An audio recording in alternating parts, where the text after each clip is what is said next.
Politics లో కురుక్షేత్ర యుద్ధం నడుస్తోందా అంటే నేతల డైలాగ్ వార్ ను చూస్తే అదే అనిపిస్తోంది. కురుక్షేత్ర యుద్ధానికి రెడీ అని చంద్రబాబు అంటే అర్జునుడిగా ప్రజల ముందుకొస్తానని అంటున్నారు సీఎం జగన్. ఓడించేందుకు ప్రజలు సిద్ధమయ్యారని బాబంటే లేదు లేదు ప్రజలే రేపు చెబుతారంటున్నారు జగన్.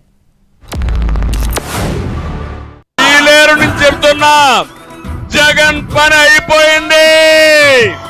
జగన్ కి కౌంట్ డౌన్ ప్రారంభమైంది. అభ్యర్థులు కూడా దొరకడం లేదు. నువ్వు అభ్యర్థుల పేరు చెప్తే వాళ్ళు పారిపోయే పరిస్థితికి వచ్చారు. ఎన్నికలకు సిద్ధమని మీరు మాట్లాడితే మిమ్మల్ని ఓడించడానికి ప్రజలు సిద్ధం. వైఎస్ఆర్ పార్టీ అవసరమా తమ్ముళ్ళు అని మిమ్మల్ని అడుగుతున్నా. ఈ రాష్ట్రాన్ని నాశనం చేసిన పార్టీ మనకు అవసరమా అని మిమ్మల్ని అడుగుతున్నా. అందుకే చెప్తున్నా, వచ్చేది యుద్ధం, ప్రారంభమైంది యుద్ధం. ఈ యుద్ధానికి మేము సిద్ధం, మీరు సిద్ధమా అని అడుగుతున్నా.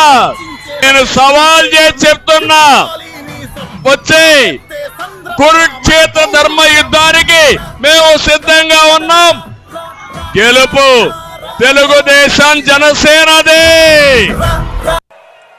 జిత్తుల పద్మవ్యూహం కనిపిస్తా ఉంది అక్కడ. కానీ పద్మవ్యూహంలో చిక్కుకొని వారి బాణాలకు బలైపోవడానికి ఇక్కడ ఉన్నది అభిమన్యుడు కాదు, ఇక్కడ ఉన్నది అర్జునుడు. ఆ అర్జునుడికి తోడు ప్రజలు, దేవుడి దయ, ఇక్కడ ఉన్న నా అన్నదమ్ములు, నా అక్క చెల్లెమ్మలందరూ